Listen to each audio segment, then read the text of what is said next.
পঞ্চম শ্রেণী প্রথম অধ্যায় মানবদেহের কিছু প্রশ্ন উত্তর। প্রথম প্রশ্ন হলো, কাঁধ থেকে কনুই পর্যন্ত বিস্তৃত হাড়ের নাম কি? উত্তর হিউমেরাস। এরপর দ্বিতীয় প্রশ্নটা দেখা যাক। 2. কোন অঙ্গের দ্বারা রক্ত আমাদের সারা দেহে ছড়িয়ে যায়? উত্তর হৃৎপিণ্ড। চলো এবার তৃতীয় প্রশ্নটা জানি। ত্বকে রোদ লাগালে কোন ভিটামিন তৈরি হয়? উত্তর ভিটামিন ডি। চতুর্থ প্রশ্ন, মানুষের শরীরে কোমর থেকে হাঁটু পর্যন্ত যে হাড়টি রয়েছে তার নাম কি? উত্তর ফিমার।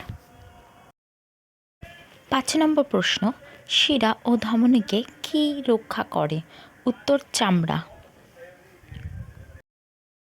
স্টেথোস্কোপ কে আবিষ্কার করেন? উত্তর রেনে লিনেক। সকল প্রশ্নের উত্তরগুলো খাতায় চটপট লিখে রাখবে, কারণ এই প্রশ্নগুলো খুব ইম্পর্ট্যান্ট, পরীক্ষায় আসবেই। আর আমাদের চ্যানেলটা লক্ষ্য রাখো যাতে গুরুত্বপূর্ণ সকল প্রশ্ন উত্তরগুলো সহজেই জানতে পারো। ধন্যবাদ।